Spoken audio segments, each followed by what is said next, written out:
আমরা আজকের ভিডিওতে আলোচনা করব মানব হৃৎপিণ্ডের প্রাচীর নিয়ে। প্রাচীর বলা হচ্ছে কারণ ভেতরে প্রকোষ্ঠ থাকে। হার্টের ভিতরে আমরা জানি 4টি প্রকোষ্ঠ থাকে। যেমন আমাদের যে আমরা যে রুমে থাকি সেখানেও যেমন ওয়াল থাকে বা প্রাচীর থাকে, সেরকম চিন্তা করা হয়েছে যে হার্টেরও যে বাইরের দিকে যে লেয়ার থাকে যেটা দিয়ে হার্টের প্রকোষ্ঠগুলো ঘেরা থাকে তাকে প্রাচীর বলা হচ্ছে। তো এই প্রাচীরটা অনৈচ্ছিক পেশি দ্বারা গঠিত এবং যোজক টিস্যু, এই 2 ধরনের টিস্যু দ্বারা গঠিত। আমরা একটু পরে দেখব সেটা। এই যে প্রাচীর যেটা আছে, এই প্রাচীরের যে লেয়ার আছে বা স্তর আছে 3টা। এপিকার্ডিয়াম, মায়োকার্ডিয়াম এবং এন্ডোকার্ডিয়াম। এপিকার্ডিয়াম হচ্ছে যে সবচেয়ে বাইরের স্তর যেটা আছে সেটা, এবং এই বাইরের স্তরটা কানেকটিভ টিস্যু বা যোজক টিস্যু দ্বারা গঠিত। এখানে কিছু চর্বিও থাকে। আর এন্ডোকার্ডিয়াম যেটা আছে সবচেয়ে ভিতরের যে স্তর, সেটাও কানেকটিভ টিস্যু দ্বারা গঠিত এবং সবচেয়ে ভেতরের দেয়াল বা ভেতরের যে ইনার ওয়াল। মায়োকার্ডিয়াম যেটা আছে এটা মাঝের স্তর এবং এটা হচ্ছে কার্ডিয়াক মাসল দ্বারা গঠিত বা কার্ডিয়াক পেশি, হৃদপেশি দ্বারা গঠিত। এটি অনেক পুরু এবং এই যে কন্ট্রাকশন এবং রিল্যাক্সেশন ঘটে, সংকুচন প্রসারণ ঘটে থাকে হার্টে, সেটা এই মায়োকার্ডিয়াম লেয়ার থাকার কারণেই, এবং ফলে এটা পাম্প হিসেবে কাজ করতে পারে। আমরা যদি একটু চিত্রের দিকে তাকাই যে এটা যদি হার্টের প্রকোষ্ঠের ভিতরের দিক বা প্রকোষ্ঠের দিক হয়, তাহলে এই যে লেয়ার আছে, পাতলা যে লেয়ার আছে তাকে বলা হচ্ছে এন্ডোকার্ডিয়াম। আর এই যে বৃহৎ যে লেয়ার আছে মাসল লেয়ার, তাকে বলা হচ্ছে মায়োকার্ডিয়াম বা মাসল টিস্যু দ্বারা গঠিত। এবং এই এন্ডোকার্ডিয়াম আমরা বলেছি একটু আগেই, সেটা হচ্ছে যোজক টিস্যু দ্বারা গঠিত। আবার এই যে এপিকার্ডিয়াম যে লেয়ার আছে, এই লেয়ারটাও হচ্ছে এই যে কানেকটিভ টিস্যু দ্বারা গঠিত। এপিকার্ডিয়ামের পরে আরেকটা লেয়ার আছে, সেটাকে বলা হয় প্যারাইটাল লেয়ার। সেটাও আবরণ, এবং এই যে একেবারে বাইরে যে ফাইব্রাস পেরিকার্ডিয়াম, সেটাও আবরণ। আবরণ আর প্রাচীরের মধ্যে পার্থক্য হচ্ছে আবরণ হচ্ছে প্রাচীরকে ঢেকে রাখে, তবে এখানে একটা লেয়ার আছে যেটা আবরণ এবং প্রাচীর উভয় হিসেবে কাজ করে। কীভাবে কাজ করে আমরা একটু দেখি। এখানে যেমন হার্টের যে আবরণ আছে তাকে প্রধানত 2টা ভাগে ভাগ করা হয়েছে। একটা হচ্ছে ফাইব্রাস পেরিকার্ডিয়াম আর সেরাস পেরিকার্ডিয়াম। অর্থাৎ ফাইব্রাস পেরিকার্ডিয়াম হচ্ছে একেবারে বাইরের আবরণ, আর সেরাস পেরিকার্ডিয়াম হচ্ছে ফাইব্রাস পেরিকার্ডিয়ামের ভিতরে থাকে। এখন এই যে সেরাস পেরিকার্ডিয়াম আছে সেটা আবার 2টা লেয়ার দ্বারা গঠিত। একটা হচ্ছে প্যারাইটাল লেয়ার। প্যারাইটাল বলতে আমরা বুঝি কিছুটা বাইরের দিকে যেটা থাকে, আর ভিসেরাল লেয়ার ভিতরের দিকে থাকে। তাহলে এই ভিসেরাল লেয়ার যেটা আছে তাকে এপিকার্ডিয়াম বলা হয়। অর্থাৎ এই যে এপিকার্ডিয়াম যেটা আছে, সে এপিকার্ডিয়ামটা একই সাথে আবরণ এবং একই সাথে প্রাচীর 2টা হিসেবে কাজ করে এখানে। কার্ডিয়াক পেশিকে বলা হয় বিশেষ ধরনের অনৈচ্ছিক পেশি। এই যে কথাটা বিশেষ ধরনের অনৈচ্ছিক পেশি বলতে কি বোঝায় আমরা একটু দেখি। যে পেশি টিস্যু আছে 3 ধরনের। একটা হচ্ছে ঐচ্ছিক পেশি, আরেকটা হচ্ছে অনৈচ্ছিক পেশি এবং আরেকটা হচ্ছে হৃৎপেশি। তো ঐচ্ছিক পেশির যদি গঠন আমরা চিন্তা করি, যে এখানে এই যে ব্যান্ড থাকে, এ ব্যান্ড এবং আই ব্যান্ড। আই ব্যান্ড বলতে বোঝাচ্ছে আইসোট্রপিক ব্যান্ড, এবং এ ব্যান্ড বলতে অ্যানাইসোট্রপিক ব্যান্ড বা অস্বচ্ছ দাগ, এবং আই ব্যান্ড বলতে বোঝাচ্ছে স্বচ্ছ দাগ থাকে।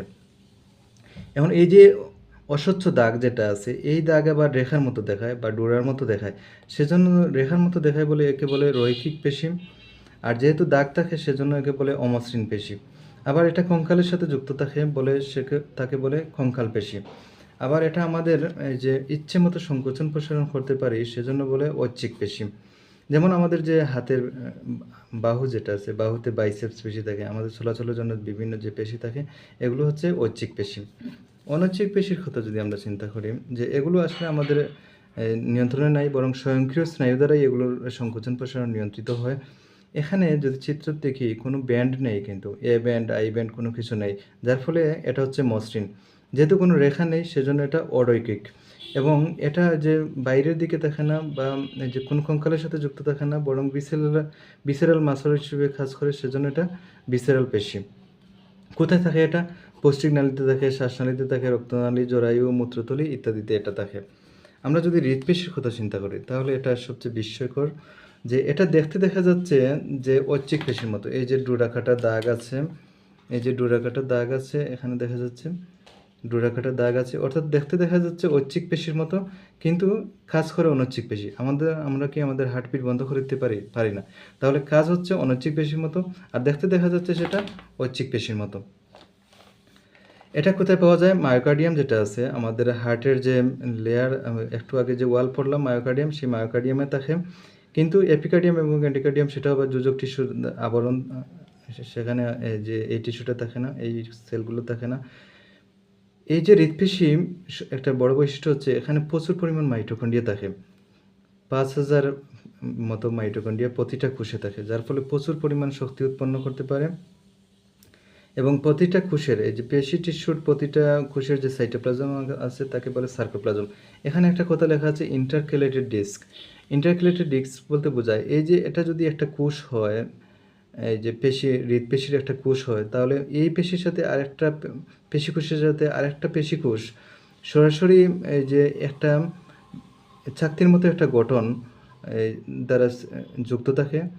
তো সেই চাকতির মতো গঠন যেটা আছে তাকে আমরা বলি ইন্টারক্যালেটেড ডিস্ক। আমরা একটা প্রশ্নে আসি যে হৃৎপিণ্ড কেন থামে না বা হৃৎপিণ্ড কেন ক্লান্ত হয় না। এর একটা কারণ হচ্ছে এখানে প্রচুর পরিমাণ মাইটোকন্ড্রিয়া। একটু আগে আমরা দেখেছি ৫,০০০-এর মতো প্রতিটা কোষে মাইটোকন্ড্রিয়া থাকে, যার ফলে প্রচুর পরিমাণ, এটা সাধারণ কোষ থেকে ১০ থেকে ১৫ গুণ বেশি। তো প্রচুর পরিমাণ মাইটোকন্ড্রিয়া থাকার কারণে এই যে কোষগুলো প্রচুর পরিমাণ শক্তি পায়, যার ফলে ক্লান্ত হয় না। আরেকটা বিষয় হচ্ছে নিজস্ব ধমনী। করোনারি আর্টারি যেটা আছে, আমরা জানি মহাধমনীর মাধ্যমে সমস্ত দেহে রক্ত প্রবাহিত হয়। এখন এই রক্ত প্রবাহের মহাধমনীর একেবারে গোড়া থেকে, অর্থাৎ প্রায় হার্ট থেকেই এই যে করোনারি যে আর্টারি আছে সেই করোনারি আর্টারিগুলো বের হয়ে হার্টকে সাপ্লাই দেয়, অর্থাৎ তার নিজস্ব ধমনী ব্যবস্থা বা সার্কুলেশন সিস্টেম আছে। তার জন্য হার্ট প্রচুর পরিমাণ অক্সিজেনেটেড ব্লাড খুব সহজে পেয়ে থাকে। আরেকটা হচ্ছে এই যে সিস্টুলের পর ডায়াস্টুল। আমরা জানি 0.1 সেকেন্ড লাগে তার এই যে এট্রিয়ামের সংকোচনে, 0.3 সেকেন্ড লাগে তার এই যে ভেন্ট্রিকলের সংকোচনে, আর এরপর রিল্যাক্স হয়ে যায় হার্ট, অর্থাৎ ডায়াস্টুলে চলে যায়, যেটা 0.4 এই যে সেকেন্ড লাগে। টোটাল 0.8 সেকেন্ডে একটা হার্টবিট সম্পন্ন হয়ে থাকে। তাহলে দেখা যাচ্ছে যে সে যে সিস্টুল হলো সেখানে 0.4 সেকেন্ড লেগেছে, আর সে যে ডায়াস্টল বা রিল্যাক্স হলো সেখানে 0.4 সেকেন্ড, বা বিশ্রামে সে থাকে 0.4 সেকেন্ড। এই যে বিশাল পরিমাণ সময় সে রেস্টে থাকে, শিথিল থাকে, সেজন্য সে শক্তি সঞ্চয় করে আবার সে কাজে লাগতে পারে, এবং এই বিশ্রাম পর্যায়ে থাকার কারণে সে ক্লান্ত হয় না। হার্ট রেট সম্পর্কে আলোচনা করছি। নর্মাল হার্ট রেট হচ্ছে 60 থেকে 90, অথবা আরেকটু ডিটেলস বললে বলা যায় 60 থেকে 100 বিট পার মিনিট। অর্থাৎ প্রতি মিনিটে যদি একজন মানুষ একটু যদি কাজে কর্মে থাকে তাহলে 60 থেকে 100 পর্যন্ত নর্মাল, বিশ্রামে যদি থাকে তাহলে 60 থেকে 90 পর্যন্ত বিট পর্যন্ত নর্মাল। যদি এই বিট 60 বিটের নিচে নেমে যায় তাহলে তাকে ব্রেডিকার্ডিয়া বলা হয়। আর যদি 100 বিটের বেশি হয় প্রতি মিনিটে, তখন তাকে বলা হয় টেকিকার্ডিয়া। ব্রেডিকার্ডিয়া এবং টেকিকার্ডিয়ার কারণ আলাদা আলাদা আছে। আজকের ভিডিওতে এটুকুই। সবাই ভালো থাকুন।